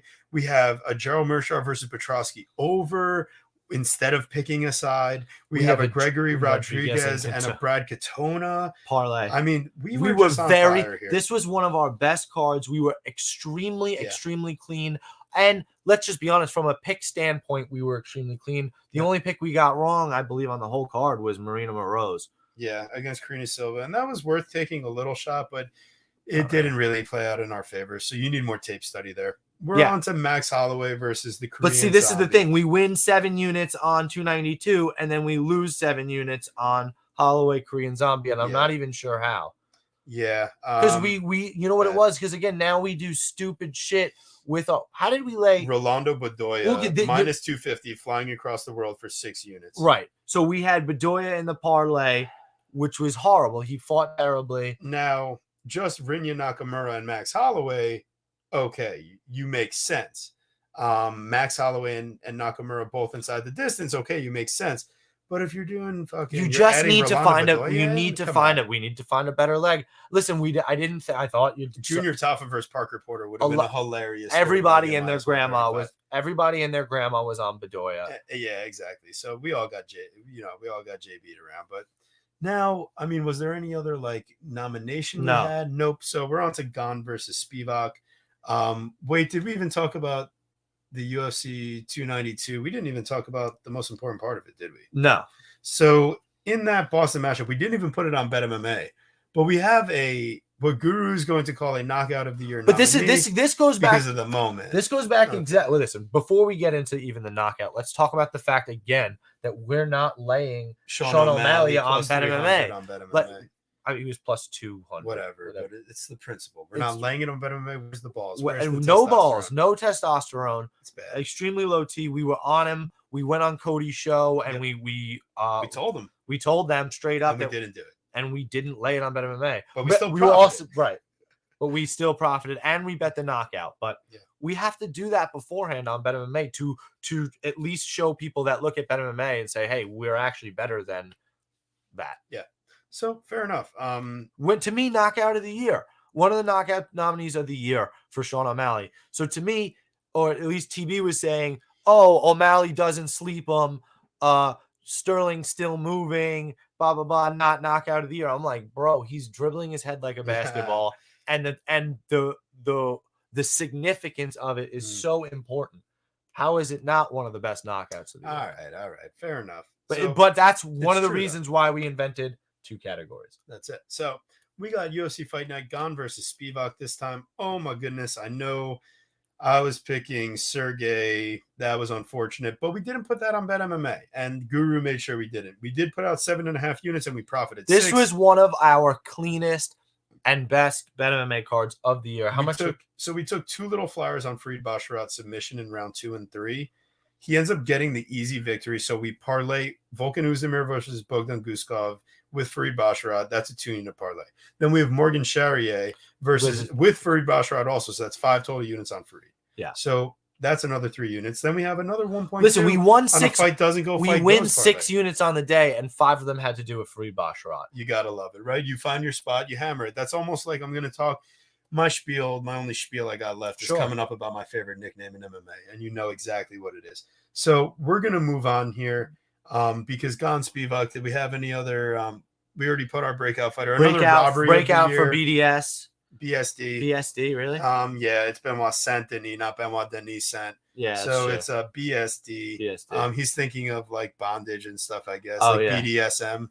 Yeah, that's what you're thinking of. So Nora Konole versus Jocelyn Edwards. It was a robbery of the year candidate because it's in France and ridiculous. Nora really didn't win that fight, I don't think. No, very close-ish, but bullshit. So our next fight card, we were UFC 293 in Sydney, and Jesus Christ, we had minus 675 Israel Adesanya as the 4th leg in a parlay, and we would have been up like 4 units, but the problem is that we put Israel Adesanya in the parlay. Why? To make it plus 131, to get money on Adesanya is why we did it. That's the dumbest thing we've ever done this year. One of the worst. Gabriel Miranda inside the distance at plus 215, and Gabriel Miranda 2.5 total units. That was one of the smartest. One of the best. Year. One of the Gabriel best. Miranda submission of the year candidate. Absolutely. Volkov versus Tuivasa, pulling off the crazy sneaky Ezekiel choke. That's another submission of the year candidate. And Strickland versus Izzy. I mean, you give him the awards there. What do you got? Performance of the year, without a doubt. I mean, upset of the year, getting there, and fighter of the year. We've talked about Strickland getting that nomination. Amen. So that basically wraps up that card. We just should never have had Izzy in a parlay. We still end up money thanks to Gabriel Miranda. Yeah, that's really the only reason. Gabriel Miranda is like God no, but to me, he's that type of bet is the definition of why I love doing this shit. Yeah, finding a dog at plus money that we get to cash money line and then get a step further and cash the way that they do it. All plus money, all gravy, all extra money. God, that's so fun. Yeah, that was nice. That's so fun. So we got Grasso versus Shevchenko, the non-pay-per-view title fight. Goes to a draw. Disgusting, first of all. So Grasso keeps her belt. She's a candidate for fighter of the year. Candidate. I don't think she's winning. Agreed. Kevin Holland loses a sketchy split. Well, not really a sketchy split, but he loses a split to Jack Della. That's a bad bet. I mean, it's just money. We took a 1-unit stab, but realistically, we had the option at Jack Della pick 'em, and we fuck up. Or we had it at plus money and we fuck up. Jasmine Jasdavicius against Tracy Cortez. That's a mistake. Trying to do too much. You know, you got too good of a wrestler and grappler in Cortez, but it got really close down the stretch, quite frankly. This is another bad parlay. We have Fernando Padilla versus a vet and Kyle Nelson. Kyle Nelson reappears again. Yeah, I mean, Roman Kopylov versus Fremd and Zellhuber versus Yagos were both great ideas, but we just needed to add that other minus 300 in to get it to plus 142. We probably would have been good, and there's just a 2-leg parlay there, and that would have given us a profit for the night. So, you know, it just is what it is. But we move on to Fiziev versus Gamrot. We only laid 4 units on this card. We lost 1.7, which is terrible. We had Mateusz Gamrot at plus 130, and then we have a 5-leg parlay. The problem is Jacob Malkoun at minus 485 gets DQ'd. So that's the fucked up part. Money. We try to be sharp and smart, and realistically, like, Malkoun should have won, was gonna win, but like it still like almost doesn't matter. Yeah, it's terrible. We have too much money risked, and the parlay is too sketchy. Too much, too you know, Loopy's great. Campbell's great. Knutson was great. There was no Rosas Jr. was great. There was no moment of even worrying about any of those fighters. True. And Malkoun was no worries either. Yeah, it was just bullshit. It was bullshit. We get robbed by the ref too. No, okay, let me be real though. He knocked him in the back of the head at least 30 times. Come on, let him fight. Let him fight, ref. At least give a real warning and don't. Yeah, like, dude, you don't have to. Yeah. But we're on to Dawson Green. This is a candidate upset of the year. Bobby Green versus Grant Dawson. Oh, we didn't have that written. That's cool. It was one of them. Yeah, we did. Boom. You must have wrote it. And then this is us being low T because you have Nate Maness at plus 210, but we only put a half unit. But we have 2.2 on Montana De La Rosa versus JJ Aldrich. Are we on crack? No, yes. Yeah, we are on crack. Yes. And then we also have Kanako Maratsa at minus 342 parlay. That's a robbery of the year candidate because we would have had her with Kovalkiewicz versus Bobita. Then we also have Grant Dawson parlayed in a 3-unit parlay. Like, all we needed was Joe Pfeiffer and Drew Dober. But why no, did we because we're not getting to plus money there. That's like a minus 140. Yeah, but you know what? If it's minus 140, you just got to take the money. That's what difference. What we're running into here is that we get addicted to plus money. Absolutely. We don't need it. Sometimes we get addicted to bad lines just to get bets out on fights that we don't need. Right. So this is a consistent theme. Now, as we go back looking at last year, these are important things. We're going to look not to make this mistake. And if you guys see us in the chat making the same mistakes, you're allowed to tase us. Okay. You're supposed to. Tase me, bro. So we're moving on to Yusuf versus Barbosa. Event 36. We're getting there. Comeback fight performance from Edson Barbosa. Unbelievable. Bad bet on Sodiq Yusuf. Yeah. Terrible. Fast finishes. I told Guru that Michel Pereira was going to kill Andre Petrosky. And we both knew McKinney that would beat Marot. Jonathan Martinez, that was a great dog bet. But quite frankly, we never ended up getting there. Instead, we had fight goes the distance, and that was unfortunate. Then the other thing, we have Elkins by submission against TJ Brown. That was hot. That was legitimately that was what did I just say? A dog shot, money line, cash, and we get the method, cash. And we put 2 units on the dog. And this is what, and there's some fucking tea for a change. Yeah. But we bet against Melissa Dixon with Irina Alexeva, and she's a plus 125. Then we bet this is my fault for Haley Alatang, and I don't know why 2 units were there also. That was, I literally wrote it in my notes. Alatang was never agreed upon and was a track mistake by TB. So not only should it not even be there at all, but for 2 units is egregious. Yeah, so we would have been down 3 units instead of 5. Which would have made us plus up money for the year instead of break even for the year. That's fair. Which is fucked. God damn it. I fucked up. I'm so sorry. Next up, we have our next fight card, and this was one of the best bets I've ever made in my life. Mohammed the Fraud Yahya getting absolutely dominated by Trevor Peek was one of the best things I've ever seen. We had Gafurov and Nurmagomedov to go the distance. Gafurov turtled up and gave up the ninja choke. Disgusting. Yeah. But we had Islam and Shemaev parlayed. That ended up working out. Yes, it did. And then we had Ankalaev and ST Dumas parlayed. Which, by the way, didn't work out, but it would have worked out. It should have worked out, and it cost us some money. And instead of minus 350, this time he's minus 500. Everyone's going to bet him. There's going to be another dumb thing, and everyone's going to lose their money on Ankalaev. I think everybody's going to bet the under, and I think it's going to go over. That's what's going to happen. He's going to wrestle and sit on top of him. Walker's defense isn't that bad. Anyways, yep. We were 15 units out, 8 units profit. Great. Abu Dhabi. If we could do that every card for the year, we'll be fucking rich. Yeah. You'll be talking about us majorly if we can do that consistently. But then we went to Luis Almeida. We bet 4 units. We lose 0.3. Wait, did we have any? We had some nominations for We have a 294. ton of I'm so a sorry. plethora of Guru, nominations. I messed up. You need to Yeah, take so this we're away. not going to Luis Almeida. I didn't know Yeah. what you were talking about. I'm sorry. So, first off, 294 gets an absolute pay-per-view of the year nominee.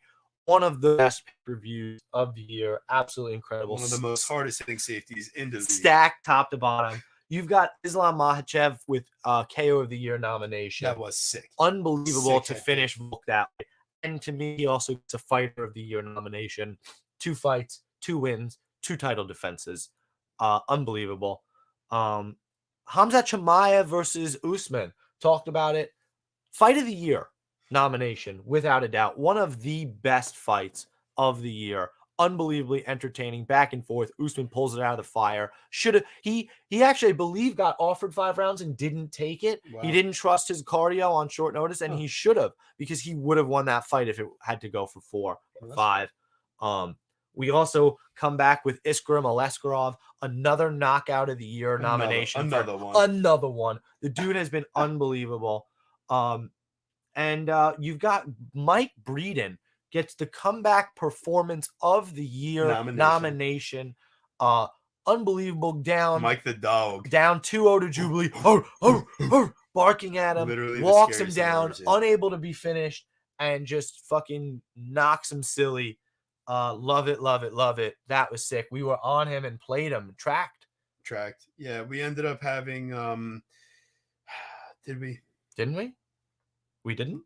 Well, what was the UFC 294? Yeah. No. No, we didn't, right? We actually did not track him, because No, that's what I'm saying. It's like, that's the low T bullshit. We ended up betting him. We did. Yeah. And we had him bet early. Yeah. We had him bet early in the week, and we don't track him. This is the low T stuff that I'm talking about. This is big time low T. Yeah. Yep. Fair enough, but we love Mike Breeden. It was a good time. Next up, those are the nominations, right? Yes. Okay, good. Let's do nominations here. We've got Luis Almeida card. We broke even for the card. Nominations. Comeback performance of the year nomination for Nicholas Dalby. Wait, comeback fighter or performance? What did I say? I said comeback performance. Ooh, okay. Thank you. Oh, yes. First, Nicholas Dalby versus Bonfim Gabriel. Unbelievable. Getting beat down, kind of controlled. Bonfim, just like a ticking time bomb, turns off after 7, 8 minutes there, and Dalby just pours it on him, and smashes him. Unbelievable performance from Dalby, and he cost us a fair chunk of change this year. He did. Him and Kyle Nelson cost us a ton of money this year. A bunch of old European white guys. They're killing us.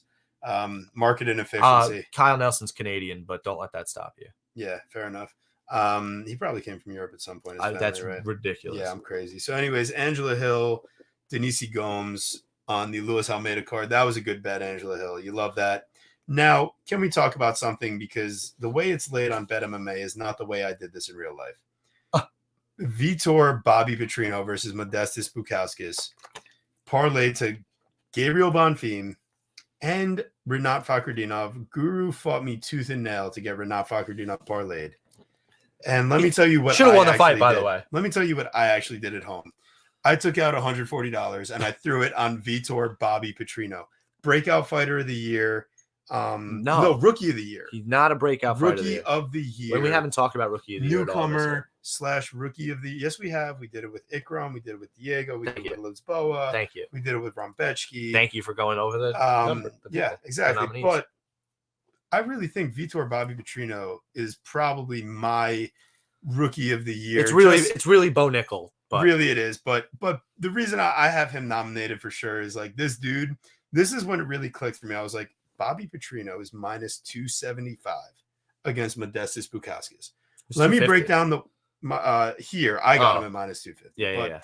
The question is like, what can Modestas Bukauskas actually do to beat Vitor Petrino?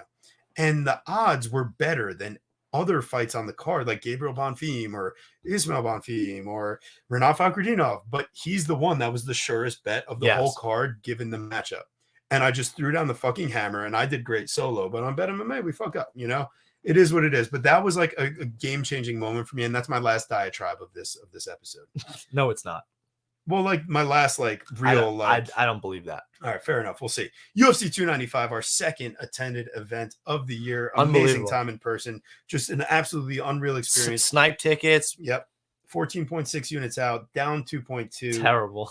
But Honestly, Diego Lopez, fantastic. Lubito Godinez, fantastic bet. Parlaying Jared Gordon and Mateusz Rambecki, fantastic bet. Borshev versus Sadikov. I forced that. God. Remember that. Just keep that in mind. That addicted to parlay, we should have played Gordon more, but to get better money on Gordon, I forced us to play Rambecki because we missed the initial line, and because I knew smart. Rambecki was going to smash everything to Rambecki. We knew it. We knew it.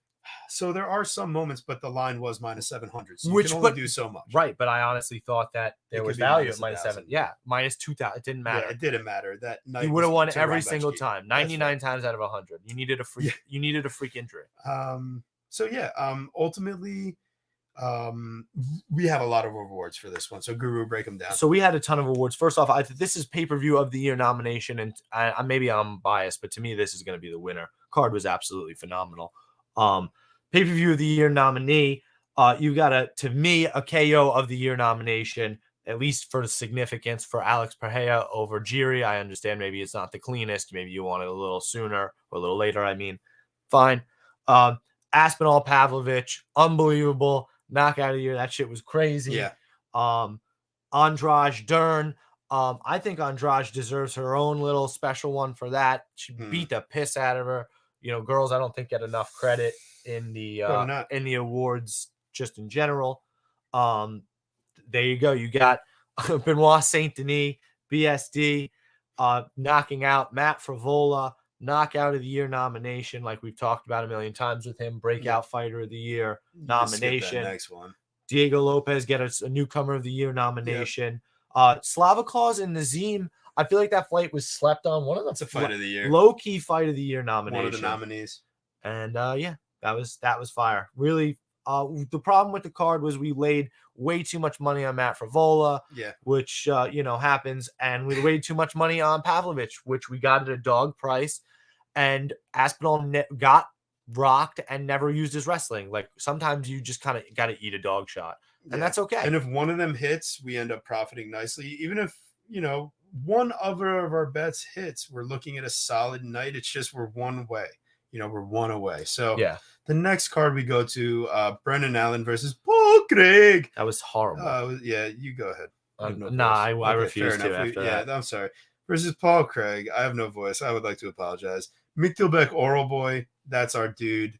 That's a nice newcomer surprise, whatever of the year. Submission of the year for that neck crank from the prehistoric Mesozoic era. This guy is a legit caveman, but it's great. And that's probably racist in some way, but who cares? Probably. But you look at the dude and it's just like, come on, man. Not every person of his, anyways. But JSP versus Britu, he was dominating him until he gets ninja choked. But terrible. Minus 130 is not even a bad line for the domination we saw for 7.5 minutes. But we have Britu round 2 plus 425. Right, but if we're because of the Guru. No, if we're being honest, that's a mistake when we laid it, because there's no chance we would have laid round 2. We laid round 1. And that's a mistake, and we got lucky. Wow. Okay, so we win there, I guess. Oopsies. Yes. We also took a small shot on Charles Johnson. I even texted it to you, by the way. Oh, I'd like to apologize. No, you wouldn't. No, I wouldn't. We get a lucky Mick Parkin. That was a great parlay. Agreed. That was a great parlay. Agreed. But what was it also? I was gonna say about something different, that we got a very lucky push on the Nicholas Mota fight. Like that's two units that we get a very, very lucky push. We would have been up 0.06, but we were up 2.06 because of that. Yeah. And Amanda Hibosh, a nice spinning back kick, knockout of the year nominee for cool maneuver. Unbelievable. Not necessarily the moment, but the maneuver. Absolutely. She was definitely on her way to winning that fight, but we had Amanda Hibosh by knockout. We bet that plus 1,000 before the fight. That's the best. It didn't go on Bet MMA. That's the best way to distinguish that. Moment or movement. Ooh, moment or movement. That's nice. So we're making a movement onto Dariush versus Sarukian. We're getting there, people. Why did we bet Bobby Green versus Jalen Turner? Probably related to AIDS. You. Yeah, I was on Turner and you refused. Yes. Oh, it's a dog shot. Nah, the weight cut scared me, so I'm sorry. And he talked about not wanting to hurt him. He was scared about the Dan Hooker. Yeah, he was scared. He was scared. Think about that. The narrative going in is He's afraid to hurt him. And the outcome was it was one of the absolute latest stoppages of the entire year. Yeah, I'm sad. That was disgusting all around. Mark Smith involved as well. So dumb. Can you imagine laying a dog shot on somebody, thinking they don't want to hurt somebody, signed a fight contract, and then they beat the shit out of him so bad that you're like, please stop the fight already? All right. Well, I talked you into 1 unit on that. You talked me into 3 units on Kelvin Gastelum. So that I would like to apologize, but we got 2 units on Figueiredo. Kelvin needs to apologize more. He's a journeyman faker. Listen, everyone told us not to bet Misha Tate versus Julia Avila, and here we are cashing out nice ass. No one said. Everyone said don't bet the fight. Stay away. Oh, that's what they said. Yeah, and we were like Misha Tate. Misha Tate was one of my favorites. I laid 2 units on Misha Tate on mine. But we also had Jamie Lynn Horth versus Veronica Hardy, which was a near, like not near robbery. It's just like a game plan of the year deficiency. Absolutely. Yeah. Because Jamie Lynn Horth, if she wrestles earlier, she wins the fight. If she pushes pace earlier, she wins the fight. She waited too long. Right. And that's it. And then you were 2 more cards. You were so busy with finals, we didn't track anything. We didn't track anything on our last 2 cards, so you don't have a betting review for those. But I can tell you the song. Wait, by the way, sorry, we didn't go over. We didn't do. Don't you yes me? We didn't go over the nominations for 41. Well, that's what I was saying. What Dariush Sarukian. You didn't say that at all. I did not. So what do we got? So don't say that that's what you said when you didn't say it, motherfucker. So now that you said it now, we will go over it. Oh my God. This is the type of energy that you need to receive in person. Jesus. Anyway, you've got a KO of the Year nomination for Arman Sarukian, killing Dariush within 1 minute. He ate his balls out. Jesus Christ. We got to get offline. Yeah. And then you have back-to-back slam KOs. Cody, the dumbest shit ever. Cody Brundage and Drakkar Klose both getting slam KOs. Unbelievable. This to me also gets a nomination for non-pay-per-view card of the year. Yeah, and that's it for the nomination standpoints. So Song versus Gutierrez card 42. Disgusting. We have a Tatsuro Taira versus Hernandez. I mean, you could potentially consider a knockout of the year. That was awesome. It was cool. Just because the fights just happened, good stuff. But overall, terrible bets on like Song Kanan. Yeah. Terrible idea to have Makizio Costa in any bets. Luana Santos was one of my favorite plays, but so was Jung Young Park, who got fucking robbed. Right. Absolutely robbed. And I hate it. And that was I forgot we didn't put that for robbery of the year. That's a robbery of the year. Right. Jung Young Park. Yeah, that was really bad. And we lost a ton of money on that. Tim Elliott by submission was hot. Yes. And Jamie Malarkey was stupid. Very stupid. Khalil Roundtree, like us picking Anthony Smith, was so stupid. How much money do we need to lose on Anthony Smith? Yeah. And this was recent, so we really need to get better. Yeah. So but you were doing finals, so I'm basically flying solo and then have to hear bad takes. So I'm getting bad information in my ear. Legitimately horrible information. I can't even argue. UFC 296, pay-per-view of the year nominee. We're moving on because who gives a shit? Leon Edwards, thank you for doing the right thing and beating up Cole, because we talked so much shit on Twitter all week about how bad and washed Colby was. But meanwhile, you still lose for round 5. And that's terrible. Leon Edwards, honestly, and people said this is a hot take. I got roasted a little bit online. Leon Edwards absolutely gets smashed by Islam Makhachev. And anybody who will think otherwise, come see me on Twitter. Like, let's talk about it. Because you're no chance. Pay-per-view of the year nominee, the way the fight card started, all those knockouts and finishes. Unbelievable. Pay-per-view, one of the pay-per-views of the year. And then you have a fight of the year nomination in Irini Aldana and Kyle Hossa. I didn't nominate that one. I forgot to write that's a fight of the year nomination. Without a doubt. Irini Aldana and Kyle Hossa. I mean, that could even win it, to be quite frank. Unbelievable. Yes. It really could. And then other than that, I mean, Paddy Pimblett, that was obvious, but knockout of the year candidate, and he might win, Josh Emmett versus Bryce Mitchell. When you see someone twitching on the ground after, unbelievable, that might win you knockout of the year. An underdog, great bet by us. And one of my favorite things that you did was you came to me fight day and said, you basically had the epiphany, you had the crystallization moment, you had the seeing Jesus moment, and you're like, I was like, Bryce Mitchell. Bryce Mitchell is getting flatlined. And I'm like, are you sure? I held up the Bible. And I'm like, dude, what about the Dan Ige fight? He's like, dude, go rewatch it again and tell me you're sure that he's actually going to be able to take down Josh Emmett. And as soon as I'm watching him getting clobbered by Dan Ige and struggling to get him down on the first and second one, I'm like, there's no fucking chance he's taking down Josh Emmett. He's going to get slapped. And that's exactly what And happened. that was it. And quite frankly, folks, that's a wrap for the show. This That's a was our wrap. year in review. Chronic Combat as a collaborative on BetMMA down 0.3 units for the year. So all that work, all these units out, and we're break even. And quite frankly, if you follow us on the show all year and you actually listen to our advice on the show, You're probably doing better. You probably would have done better than us on BetMMA. And Yeah. quite frankly, that's our job this year coming up, to just do like a better job. And what it is doing our homework. Yeah. Like we really need to lock in on like studying lines. If we studying spend, what we want to bet. And we talked about, it's about time management. If we're being honest, we're spending 95% of our week, our time, doing tape, studying it that way. Matchups, doing notes, working. But if we take a break basically from Wednesday to Friday night and don't look at lines and aren't paying attention to movement and aren't continuing to go back and look at tape. Yeah. We're not doing our job properly. We're not fleshing it out. We can't expect, have a 12-hour period from Friday night to Saturday afternoon, essentially. And okay, let's compile all our bets now. Yeah. Like it's too much work. It's just not, things need to be like written out clearly. Need like listening to the podcast and really knowing like our recommendations and like why we thought that way, and not letting the emotions of fight week take us away. So we've went over our results. Stay tuned. We'll be coming back Wednesday to bring you guys our official award show.